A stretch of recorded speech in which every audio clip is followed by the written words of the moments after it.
Hello दोस्तों, मैं आपका दोस्त सूरज इस YouTube के brand new platform famous study point में फिर से आपका एक बार स्वागत करता हूं।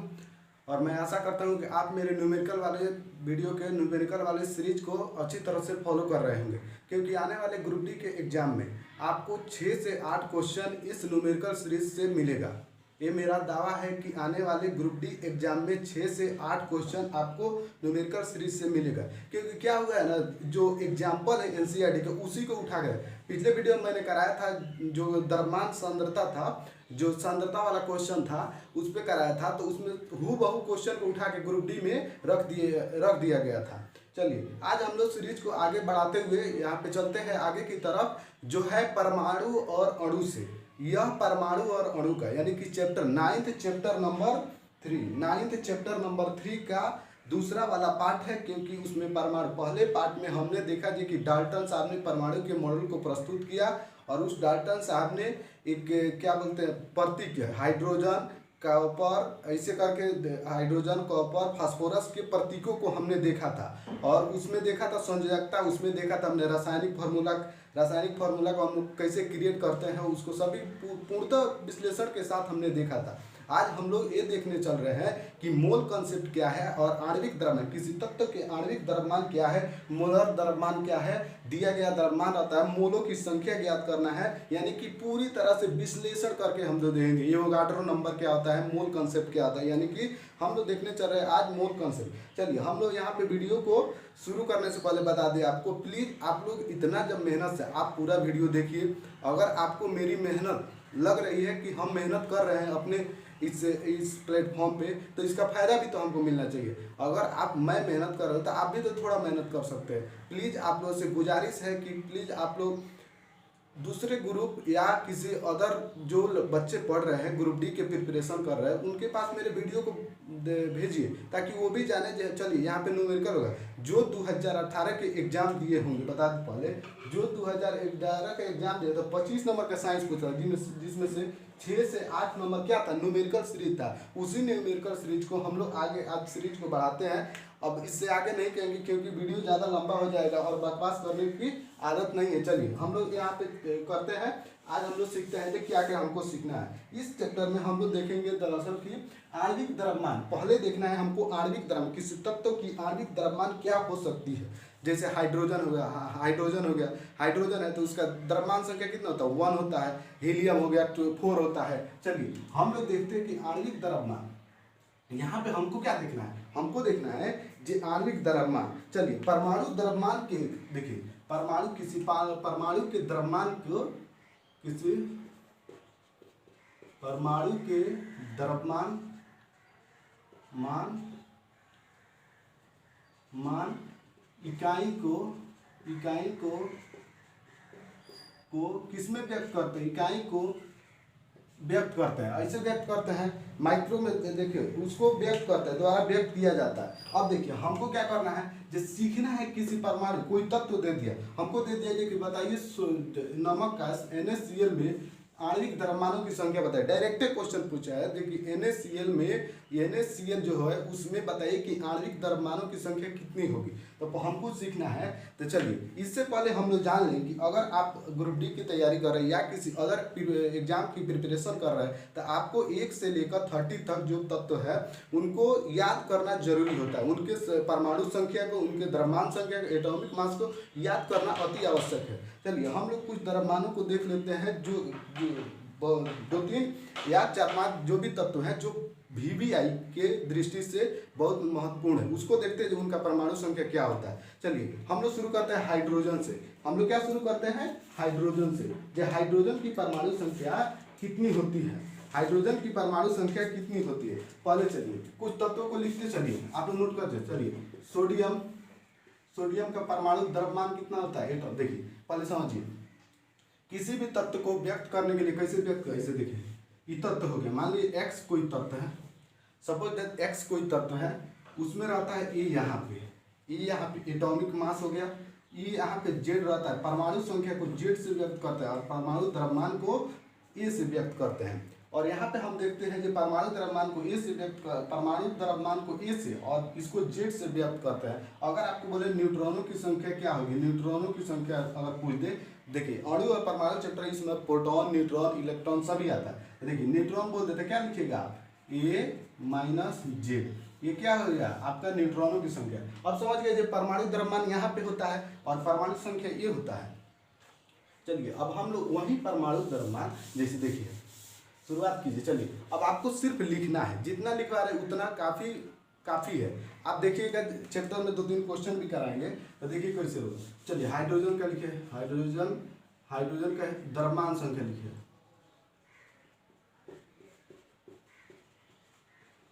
अब कोई बोलेगा ये द्रव्यमान संख्या क्यों लिखा रहा है, क्योंकि आणविक द्रव्यमान निकालने के लिए और मोलों की संख्या निकालने के लिए आपको इसका जरूरत पड़ेगा। देखिए हाइड्रोजन 1, हीलियम 4, द्रव्यमान संख्या याद करिए, सोडियम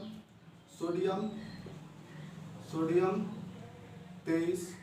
सोडियम देखिए क्या होता है, अधिकतर जो तत्व होते हैं ना, जैसे विषम संख्या वाले जैसे होता है तो उसको क्या करता है, उसको दुगुना करके 1 जोड़ा जाता है, लेकिन कहीं भी गड़बड़ होता है। लेकिन हमको क्या करना है जी, हम बोले हैं ना 1 से 30 तक आप तत्वों की संख्या, परमाणु संख्या, उसके सिंबल और उसके परमाणु द्रव्यमान को याद करके रखिएगा। हम कुछ को लिखा रहे हैं। देखिए कोई भी इंसान को जब होता है ना, जब एक बैग बोलिएगा पूरा 30 का 30 याद करने का तो नहीं याद कर पाएगा। उसको एक दे दीजिए, बोल दीजिए आज ये कि फास्फोरस पी और फास्फोरस पी 15 नंबर पे है, तो उसको बोल दीजिएगा ना, तो कभी भी पूछिएगा उससे तो बोलेगा फास्फोरस पी 15 आप बताए थे, उसका द्रव्यमान बताए थे आप। तो क्या होता है द्रव्यमान 31 होता है फास्फोरस का। चलिए सल्फर का 32। देखिए अब बता दीजिए एक बात, वही लिखते जा रहे हैं, पूरा नहीं लिख रहे हैं। देखिए हमको नियोन को बताइए, क्यों बताए आपको नियोन का जरूरत नहीं पड़ेगा, तो आपको आप अपने से याद कर सकते, लेकिन नहीं पड़ेगा जरूर। चलिए अब चलिए सोडियम हो गया।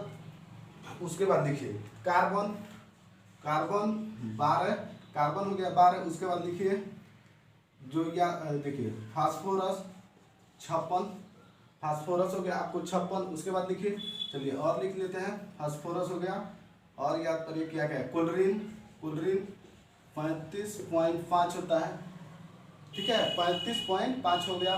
और लिखिए आपको कैल्शियम का 40 होता है कैल्शियम। और कोई बताइए, हाइड्रोजन हो गया, हीलियम हो गया, सोडियम हो गया, फास्फोरस हो गया, कैल्शियम हो गया, क्लोरीन हो गया। और क्या होगा, ऑक्सीजन के क्या होता है 16। कार्बन लिख लिया ना, कार्बन लिख लिया, ऑक्सीजन यही सब वही कहता है। सोडियम हो गया H2SO4, H हो गया आपको सल्फर कितना होता है 32, फास्फोरस कितना होता है 31, फास्फोरस 31 हो गया। Zn एक Zn का होता है 65, ऐसे कर लीजिएगा 65, ऐसे हो गया। चलिए हटाइए, न्यूमेरिकल बनना इसे क्या है, तो देखिए 65 हो गया। अब चलिए इतना ही को याद करना है, आप ज़्यादा नहीं याद करके आइएगा, ज़्यादा याद कीजिए हानि कर देगा। चलिए यहाँ पे हो गया एक नाइट्रोजन लिख लीजिए, नाइट्रोजन का 14। चलिए हमको इसी से क्या करना है, द्रव्यमान संख्या निकालते जाना है। अब चलिए क्वेश्चन हम इसको यहीं पे रहने देते हैं और क्वेश्चन आपको हम बोलते जा रहे हैं। आपको क्या करना देखिएगा, इसी से हम लोग द्रव्यमान संख्या को निकाल पाएंगे। देखिएगा कैसे हम किसी तत्व का या किसी क्या बोलते हैं यौगिक के से हम परमाणु संख्या को कैसे निकाल पाते हैं। चलिए पहला कर, चलिए हम पहले देखिए सबसे बढ़िया होता है कि जल का निकाल लीजिए, जल का याद कर लीजिए कि 18 होता है, जल का याद कर लीजिए 18 होता है। अधिकतर एग्जाम में क्या होता है जी कि जल का पूछ लिया जाता है। देखिए जल का फार्मूला क्या होता है, जल का क्या होता है H2O। चलिए देखिए क्या क्या ध्यान से समझिएगा, आणविक द्रव्यमान को आप कभी नहीं भूल पाइएगा। देखिए कैसे, जल है, हाइड्रोजन है, इसमें हाइड्रोजन है, ऑक्सीजन है, तो हाइड्रोजन का क्या होता है द्रव्यमान संख्या 1, ऑक्सीजन का कितना होता है 16, इतना ही बस। देखिए जल में कौगो है, देखिए तो दो गो परमाणु मिला है ना, तो एगो अणु ये है, तो देखिए अब क्या है, तो जल के देखिए तो लिखिएगा 2 गुने परमाणु संख्या ए हो गया 1, पहले इसको लिखना है फिर इसको लिखना है। अब चलिए प्लस ऑक्सीजन है तो 1 है, 1 होता है ना, यहाँ पे जो है 1 गुने 16। अब चलिए अब देखिए 2 + 16 कितना हो गया 18 हो गया ना। तो ये क्या हो गया, इसका आणविक द्रव्यमान हो गया, इसका आणविक द्रव्यमान 18 हो गया। जल का हमेशा पूछता है। एक और याद कीजिए क्या, तो नमक नमक नमक NaCl, NaCl का भी पूछता है, लिखिए NaCl, न्यूमेरिकल है। आपको देखिए ध्यान से देखिए, अगर पूछेगा NaCl जो है नमक सूत्र है, NaCl जो यौगिक है उसमें आणविक द्रव्यमानों की संख्या बताइए, तब क्या बोलिएगा, तो कैसे, तो निकालना पड़ेगा। तो देखिए कैसे, Na का क्या होता है, तो 23 होता है ना, क्लोरीन का क्या बताया 35.5 होता है। तो चलिए अब लिखिए, इसमें तो कुछ नहीं, एक है तो क्या आ जाएगा 23 हो जाएगा, प्लस इसमें भी NaCl, Cl भी 2 नहीं है तो एक है तो 35.5, NaCl 35.5 आपको बता दिए ना। चलिए अब हो गया, अब क्या लिखिएगा, तो देखिए इसको जोड़िए 5 पॉइंट, अब देखिए 5 और 3 8 और 3 और 2 5, 58 हो गया, 58 हो गया। आणविक द्रव्यमान कितना हो गया, आणविक द्रव्यमान हो गया 58। चलिए नेक्स्ट और कुछ कर रहे थे, CaCl2 यानी कि कार्बन टेट्राक्लोराइड का कर लीजिए, कार्बन फॉर्मूला इसको बताए थे, कार्बन टेट्राक्लोराइड क्या होगा, CCl4, कार्बन टेट्राक्लोराइड CCl4। अच्छा तो लिख देते हैं CCl4। चलिए इसका आणविक द्रव्यमान निकालिए, कैसे निकलेगा, तो C का कितना होता है, कार्बन का कितना होता है 12, कार्बन का कितना होता है 12, Cl का कितना होता है 35, हमेशा यही आएगा 35, देखिए इसमें Cl का नहीं लिखे हैं जी, Cl का 35, देखिए तो कार्बन का कितना हो गया 12, यहाँ पे कुछ नहीं है तो छोड़ देंगे 12, देखिए CCl4 है तो ये है 35.5 गुण 4।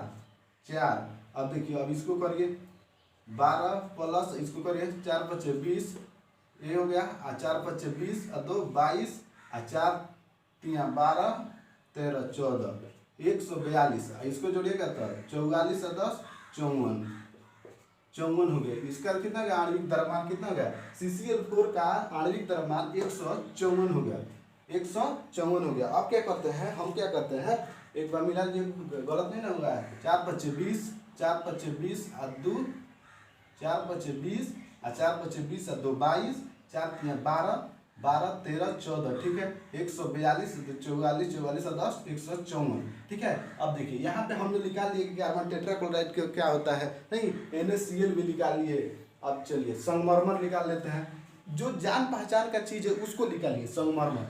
देखिए संगमरमर का क्या होता है, यहाँ पे लिखते हैं संगमरमर का क्या होता है CaCO3।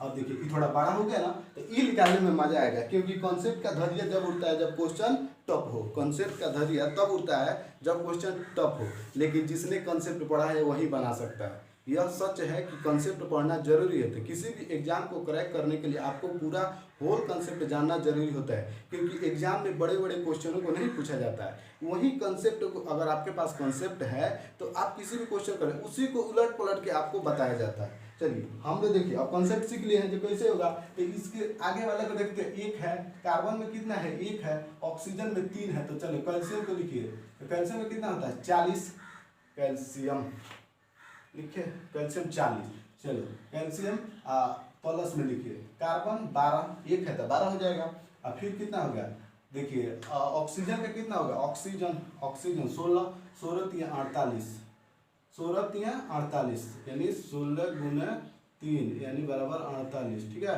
अब इसको जोड़िए तो कितना होगा, जोड़िए 1 2 10 10 का 0 4 1 5 5 4 9 9 1 10, ठीक है, तो कितना हो गया 100 हो गया। संगमरमर का कितना हो गया, संगमरमर का कितना हो गया 100 हो गया, संगमरमर का 100 हो गया। अब चलिए अब हम लोग देखिए इतना समझ गया ना, इतना पर तो सब कुछ समझ गया होगा जी कि क्या करना है हमको, इतना पर कोई नहीं होगा बंदा जो नहीं जिसको समझ में आए कि हमको आणविक द्रव्यमान निकालना होगा तो सर नहीं बताए जी कि कितना होगा।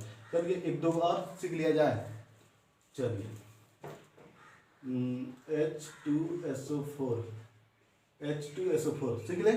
देखिए डिफिकल्ट होता जा रहा है ना, तब भी बनेगा, एकदम जल्दी बन जाएगा। देखिए कैसे इसको बनाना होगा तो क्या करेंगे, तो H2SO4 है तो सल्फर का कितना होता है 32, तो देखिए क्या हाइड्रोजन में 2 लगा है तो 2 गुने 1 बराबर 2 प्लस HOSO4 है तो SO4 क्या होता है, SO4 सल्फर, सल्फर का कितना होता है, सल्फर का आगे कितना है 1, तो ये 32 हो जाएगा, इसका द्रव्यमान सल्फर का लिखा है ना 32 हो गया। अब देखिए अब 4 हाइड्रोजन है तो 16 चौका 48 64, हाँ 16 16 आता है, 16 चौका 64 में होगा 64। अब इसको जोड़िए ऐड कीजिए, तो देखिए कैसे ऐड कीजिएगा, 4 2 6 6 2 8, ठीक है, 6 3 9 9 1 10 10 108 हो गया इसका कितना होगा सल्फर का H2SO4 क्या होता है, इसको बोलते हैं हम लोग sulphuric oxide, sulphuric oxide, sulphuric अम्ल बोलते हैं, सल्फ्यूरिक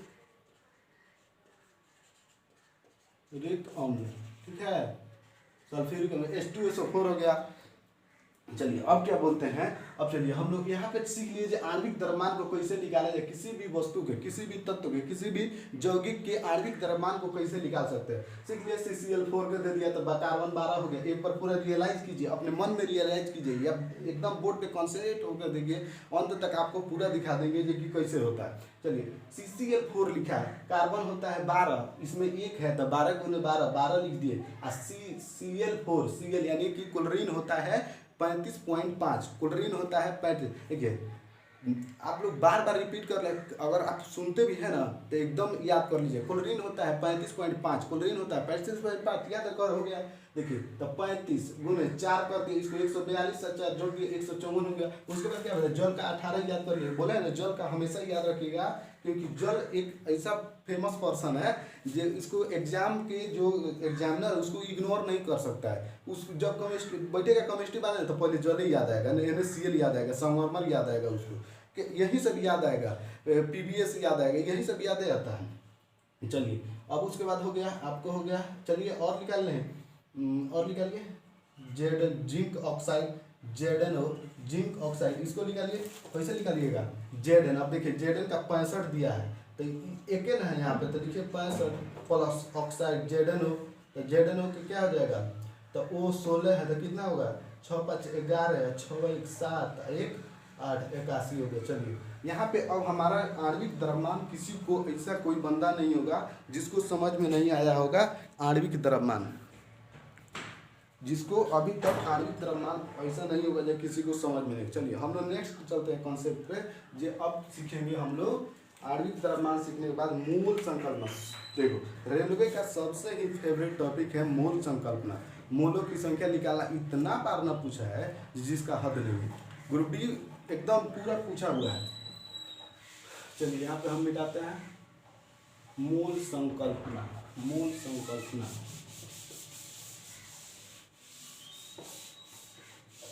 मूल संकल्पना। अब हम लोग सीखेंगे ये मूल संकल्पना कैसे। चलिए बहुत ज़्यादा बोल लिए, थोड़ा पानी पी लेते हैं।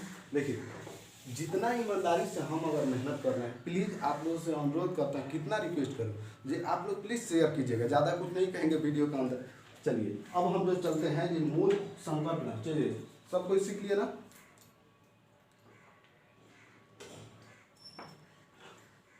सब कुछ सीख लिया तो मेरे साथ एक बार आप रिवाइज कीजिए। देखिए क्या रिवाइज करना है, सोडियम, सोडियम 23, द्रव्यमान संख्या बताना है, सोडियम 23, Zn बोलिए मेरे साथ कितना 65, कार्बन 4, और बोलिए जल्दी हाइड्रोजन 1, बताते जाइएगा, अपने मन में रियलाइज कीजिए। कार्बन, कार्बन नाम सुनते ही क्या होगा। अब बताइए आपको क्या आता है, बेतिया बोले बेतिया, वो बेतिया याद आएगा, रामना बोले तो रामना याद आएगा, आपको बोले कि पटना का चिड़ियाघर तो चिड़ियाघर ही याद आएगा आपको, वो पूरा देश दिखने वही बोल रहे हैं कि यहाँ पे अगर आप पूरा कॉन्सेंट्रेट होकर देखते हैं तो आपको जरूर याद होगा। चलिए कार्बन हो गया, कार्बन हो गया।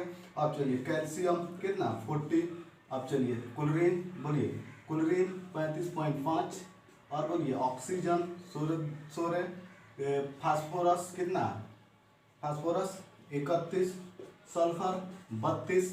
चलिए मेरे साथ और बोलिए, और कुछ लिखे थे, फास्फोरस, अब चलिए फास्फोरस हो गया, ये हो गया आपको लोहा, लोहा कितना होता है 56। चलिए यहाँ पे ये अब आपको याद हो गया होगा। चलिए अब नेक्स्ट चलिए हम लोग आगे की टॉपिक का बात करते हैं। चलिए अब हम लोग को क्या सीखना है, मूल कॉन्सेप्ट। मूल कॉन्सेप्ट बहुत ही इम्पोर्टेंट है आपको कि आप मूल कॉन्सेप्ट सीखें।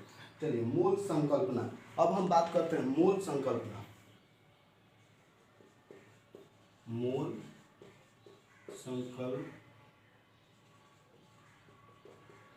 संकल्पना के बारे में हम लोग देखिए, अब क्या हमको सीखना है। देखिए रेलवे कई बार ऐसे ऐसा सवाल पूछता है जिसका हद नहीं है। एक बार एग्जाम में ग्रुप डी के एग्जाम में ही पूछ लिया गया कि एवोगाड्रो संख्या, जो आप लोग जानते हैं ना, एवोगाड्रो संख्या जो होता है 6.0022 गुणे 10 के बाद 23 होता है। तो ये एवोगाड्रो संख्या था, एक बार रेलवे एग्जाम में पूछ लिया, बच्चे तो याद करते हैं, लेकिन एनसीईआरटी में दिया है जो एवोगाड्रो संख्या को किससे व्यक्त करते हैं, तो लिख लीजिए मोल, जो एवोगाड्रो संख्या उसको N0 से व्यक्त करते हैं। यही पूछा था रेलवे ने, जो बताइए जो कि एवोगाड्रो संख्या को किससे व्यक्त करते हैं। अब बताइए ऐसे ऐसे क्वेश्चन पूछ रहा है जिसका कोई हद हिसाब नहीं है। चलिए हम लोग सीखते हैं जो मोल कॉन्सेप्ट में। अब क्या हम लोग सीखना है हमको, चलिए यहाँ पे चलिए, एक मोल बराबर क्या होता है, पहले लिखिए एक मोल यानी किसी पदार्थ के एक मोल में, एक मोल यानी किसी पदार्थ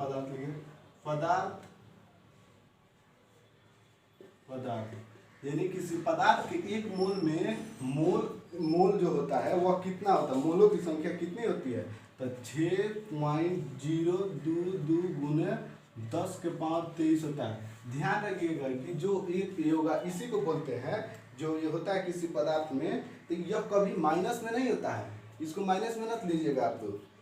चलिए अब आप लोग एक बताइए, एक दिया था एनसीईआरटी में दिया है, एक दर्जन बराबर कितना होता है, एक दर्जन बराबर सब कोई जानता है जब 12 होता है, एक दर्जन बराबर सब कोई जानता है ना, जैसे एक दर्जन बराबर 12 होता है, उसी तरह के एक ग्रूस देखिए, एक ग्रूस बराबर कितना हुआ था, तो 144। यह भी पूछ सकता है, क्या नहीं पूछेगा, जब पूछ सकता है जो एवोगाड्रो संख्या की फॉर्मूला को, जब पूछ सकता है जो एवोगाड्रो संख्या जो होता है उसको किससे व्यक्त किया जाता है, ये क्यों नहीं पूछ सकता है एक ग्रूस बराबर क्या होता है। चलिए अब हम लोग सीख लिए। अब चलिए यहाँ पे अब सीखना है जो मोलों की संख्या को कैसे ज्ञात करते हैं। हम अगर मोलों की संख्या को ज्ञात करते हैं तो चलिए पहले देख लीजिए, मोल शब्द का प्रतिपादन किसने किया था। चलिए देखिए ये 1896 आया था, उसमें मोल शब्द को प्रतिपादन यानी कि मोल जो शब्द दिया गया 1896 में, इसका जो ये था प्रतिपादन, मोल शब्द का प्रतिपादन 1896 में। अब पूछेगा आपसे, ये बताइए इसको मोल को एक इकाई के रूप में कब प्रस्तुत किया गया। कहेगा कि आपको एक मोल को, मतलब कि मोल जो था उसको कब प्रतिपादित किया गया। आपको मोल जो था उसको कब प्रतिपादित किया गया एक इकाई के रूप में, 1967। लिखिएगा जो मोल था उसको एक इकाई के रूप में, इसको मोल को इकाई के रूप में प्रतिपादित किया, यानी बोला गया कि यह इकाई के रूप में है। कब, 1967 से। अब मोल शब्द को कब प्रतिपादन किया गया 1896 में मोल शब्द को प्रतिपादन किया गया। एक व्यक्ति थे, याद नहीं आ रहा हमको, ओस्टवाल्ड करके हैं, ओस्टवाल्ड करके हैं। इन्होंने क्या किया था, मोल जो शब्द था उसको प्रतिपादित किया था 1896 में, और 1967 में मोल को एक इकाई के रूप में प्रतिपादित किया कि मोल एक इकाई के रूप में हम इसको प्रतिपादित करते हैं। चलिए अब हम लोग को क्या देखना है, देखिए अब मोलों की संख्या ज्ञात करने के लिए हमको क्या करना है उसको हम लोग देखेंगे। चलिए अब कुछ फार्मूला देखना पड़ेगा आपको जी कैसे। चलिए इसी में लिखते हैं, इधर लिखते हैं, क्योंकि इधर रहेगा तो इधर क्वेश्चन बनाना आसान होगा। मोलों की संख्या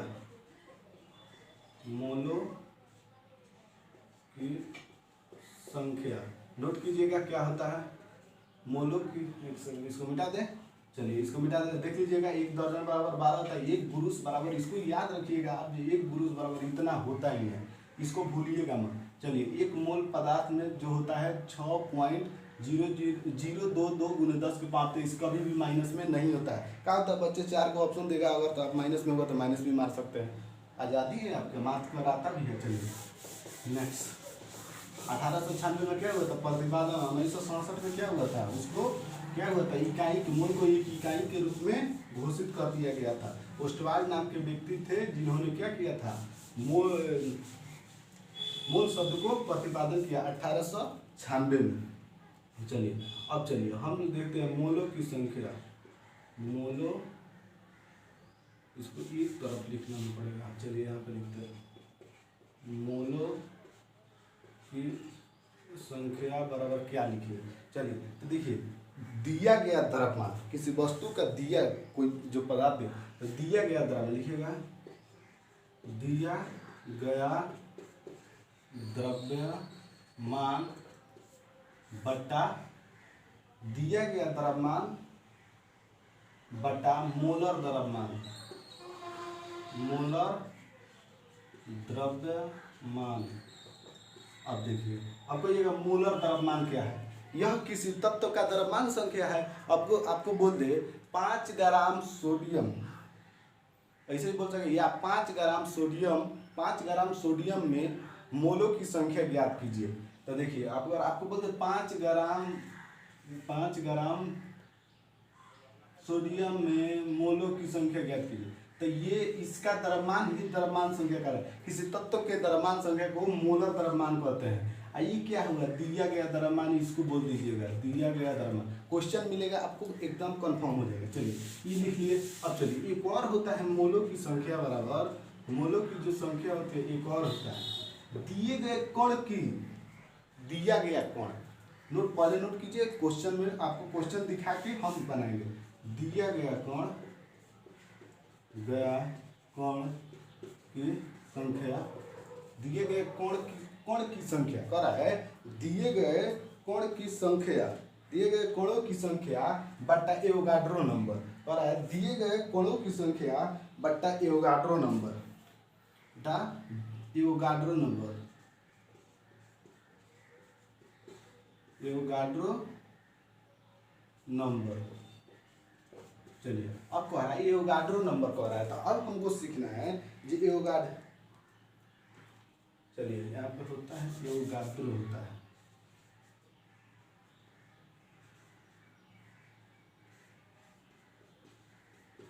एवोगाड्रो नंबर होता है, कह रहा है एवोगाड्रो नंबर होता है।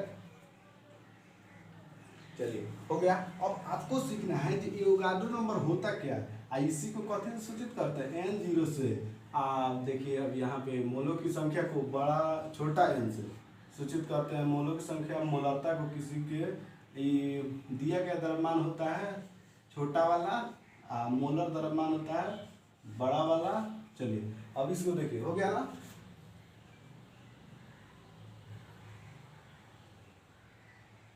चलिए हम लोग किसी तत्व का द्रव्यमान हो जाता है वो। अब चलिए देखिए, अब इसको क्या, इसको कैसे सूचित करते हैं, ये हो गया कण, तो कण है। अब इसको देखिए, ये हो गया आपको दिया गया द्रव्यमान को छोटा n से, मोलर द्रव्यमान किसी तत्व की, यहाँ पे लिख लीजिए किसी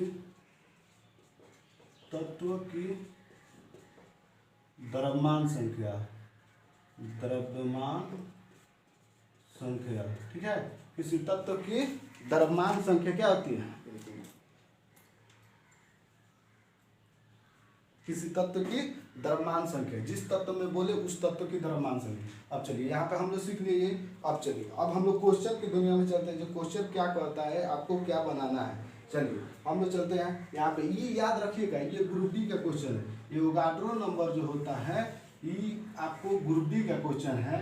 18 में ही पूछा गया था कि एवोगाड्रो जो संख्या होती है उसको किससे व्यक्त किया जाता है, Ne से व्यक्त किया जाता है। एक गुरुस बराबर कितना होता है, लिखिए ना, एक गुरुस बराबर 144 की संख्या में होती है, ये भी याद रखिएगा। एक दर्जन बराबर 12 होता है, तो ये तो सबको याद होता है क्योंकि आम भाषा में एक दर्जन केला होता है 12 की। चलिए अब हम लोग चलते हैं, एवोगाड्रो संख्या लिख लीजिए 6.022 × 10 के पावर 23 होता है। क्या होता है, ये भी प्लस यही है, एक मोल संख्या, तो एवोगाड्रो संख्या बराबर इतना हो गया। अब चलिए अब हम लोग चलते हैं कि मोलों की संख्या को ज्ञात करने के लिए हमें क्या करना होगा, जो हम मोल की संख्या को ज्ञात कर सकते हैं। चलिए सीधा क्वेश्चन पे चलते हैं। चलिए अब देखिए आप स्क्रीनशॉट ले सकते हैं। चलिए अब हम लोग इसको देखिए, इसको आप अब मिटाना पड़ेगा, कोई उपाय नहीं है। चलिए नेक्स्ट, मूल संकल्पना सीख लिए। कब किया गया था प्रतिपादन, कब किया गया था, शब्द को प्रतिपादन किया था 1896 में ओस्टवाल्ड ने, और 1967 में क्या हुआ, मोल को एक इकाई के रूप में प्रतिपादित किया गया। और सुनिए, मोलों की संख्या बराबर होता है दिया गया द्रव्यमान बट्टा मोलर द्रव्यमान। मोलर द्रव्यमान क्या होता है, किसी तत्व की द्रव्यमान संख्या होता है। फिर एक और होता है मोलों की संख्या बराबर क्या होता है, दिए गए कणों की संख्या बट्टा एवोगाड्रो नंबर। एवोगाड्रो नंबर को क्या से सूचित करते हैं, तो N0 से वो सूचित करते हैं। दिया गया द्रव्यमान अगर दिया हो उसको क्या से सूचित करेंगे, छोटा m से। मोलर द्रव्यमान मोलर द्रव्यमान को क्या सूचित करेंगे, बड़ा M से। n से किसको सूचित करेंगे, छोटा n से किसको सूचित करेंगे, छोटा n से किसको सूचित करेंगे, तो मोलों की संख्या को छोटा n से हम लोग सूचित करेंगे। चलिए अब चलिए हम चलते हैं। अब याद रखिएगा, जो दिए कणों की संख्या जो है, कणों की संख्या को क्या से सूचित करते हैं, बड़ा n से सूचित करते हैं। याद हो गया, चलिए मिटाकर याद कराते हैं। याद कीजिए, मोलों की संख्या को छोटा n से, मोलर द्रव्यमान को किससे दिया गया द्रव्यमान। देखिए पहले ध्यान दीजिए, ऊपर क्या है, ऊपर था ना दिया गया द्रव्यमान छोटा m से, बड़ा M से क्या सूचित करें, मोलर द्रव्यमान को बड़ा M से, मोलों की संख्या को छोटा n से, बड़ा N से किसको, दिए गए कणों की संख्या को बड़ा N से सूचित करते हैं। एवोगाड्रो संख्या को N 0 लिखेगा तो एवोगाड्रो नंबर। याद है, जिस तरह हमें याद है, हमें भी तो याद है, मैं भी तो मेहनत करता हूँ, जिस तरह हमें याद है आपको भी याद कर सकता है। भगवान ने सबको एक ही दिमाग दिया है, दो दिमाग, एक पीछे भी होता है छोटा सा। देखिए ब्रेन 3 प्रकार की होती है, एक आगे अग्र मस्तिष्क, एक मध्य मस्तिष्क, एक पश्च मस्तिष्क। देखिए ये तो बायोलॉजी का है सेक्शन। चलिए हम जिस दिन बायोलॉजी कराएंगे उस दिन भी सेक्शन को पूरा करेंगे। हम लोग बायोलॉजी, क्योंकि हम लोग पढ़े लिखे हैं तो 3 दिमाग को बांट देते हैं, ब्रेन को 3 में बांट देते हैं। चलिए हम लोग वहाँ पे बात नहीं करेंगे। चलिए तो जब हमको 3 को दिमाग दिया है अंदरूनी भाग में, तो एक ब्रेन है, इसमें 3 दिया है सोचने के लिए, तो क्यों आपको 2 को थोड़े दिया होगा, आपको भी 3 थोड़ा दिया होगा। तो आप भी मेहनत कीजिए, आप भी आगे बढ़िए। चलिए क्या एक बार और देखिए, एवोगाड्रो संख्या को N0 से सूचित करते हैं। चलिए एक गुरुस बराबर 144 होता है। चलिए अब हम लोग सीखते हैं। अब आपको क्वेश्चन है, तो क्वेश्चन देखिए क्या कह रहा है, देखिए क्वेश्चन एक है इधर। चलिए अब कह रहा है, क्वेश्चन लिखा है NCERT में जो 52 ग्राम हीलियम में। चलिए क्वेश्चन कर रहा है 52 ग्राम हीलियम में मोलों की संख्या क्या है, 52 ग्राम हीलियम में मोलों की संख्या। ध्यान से देखिए प्रश्न कर रहा है, 52 ग्राम हीलियम में मोलों की संख्या, मोलों की संख्या। राइटिंग पे मत जाइएगा, राइटिंग मेरा उतना सही नहीं है, आप लोग प्लीज़ राइटिंग पे मत जाइएगा। मैं बोल रहा हूँ, मेरे शब्दों पे ध्यान दीजिएगा और आगे बढ़िएगा। चलिए 52 ग्राम हीलियम में मोलों की संख्या कितनी होगी बताना है आपको। तो लिखेंगे मोलों की संख्या बराबर क्या है, दिया गया द्रव्यमान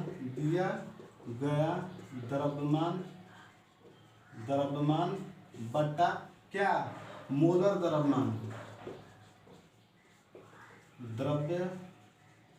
मोलर द्रव्यमान। तो कितना हो गया, मोलों की संख्या को किससे सूचित करते हैं, छोटा n से।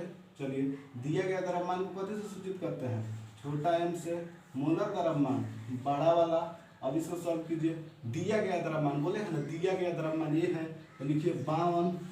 अब चलिए हीलियम का बोले थे ना कितना होता है, तो हीलियम 2 पे आता है, तो 2 दूना 4, इसका द्रव्यमान संख्या कितना होगा 4 लिखिए। अब इसको काटिए, 13 चौका 52, 13 हो गया क्या, 13 n लिखने से देखने गए क्योंकि मोलों की संख्या को n से कैलकुलेट करें। चलिए 13 हमारा आंसर हो गया। देखिए कितना आसान, देखिए अगर हम किसी टॉपिक पे इतना ज़्यादा बोलते हैं, क्यों बोलते हैं? क्योंकि ये कॉन्सेप्ट है, एक बार जब समझ लिए, अब कभी लाइफ में थोड़ी बोलिएगा जो कि एवोगाड्रो संख्या को n0 से नहीं व्यक्त किया जाता है। देखिए जितना बोले कॉन्सेप्ट है उसको जितना रिपीट कीजिए, रिपीट रिपीट रिपीट कीजिए, आपको फाइनली आएगा। अगर आपको कोई चीज़ नहीं आ रहा है तो क्या कीजिए, कॉपी पे उसको 3 बार लिख न दीजिए, वो गारंटीड है जो उसको आना है। चलिए अब हम लोग नेक्स्ट क्वेश्चन कर सकते हैं। इस क्वेश्चन समझ आप लोग समझ गए। चलिए क्या कर रहा है, कह रहा है जो 52 ग्राम हीलियम में मोलों की संख्या ज्ञात कीजिए। तो कितना, तो मोलों की संख्या बराबर होता है दिया गया द्रव्यमान बटा मोलर द्रव्यमान। जो दिया गया द्रव्यमान है 52 ग्राम है, और क्या है, हीलियम है। हीलियम के मोलर द्रव्यमान क्या होता है, हीलियम का मोलर द्रव्यमान क्या होता है, मोलर द्रव्यमान होता है, आपको हीलियम 2 पे आता है, 2 दूना 4 होता है, याद कर लीजिए, 10 को याद करें, 15 तो ही है। तो चलिए हीलियम हो गया, नाइट्रोजन 14, यही सब यही करता है। चलिए हीलियम का 4, तो 4 से भागा कर दिए, दिया गया द्रव्यमान 52 था, मोलर द्रव्यमान 4 था, इसको भागा किए तो 13 आया, इसका टू खत्म।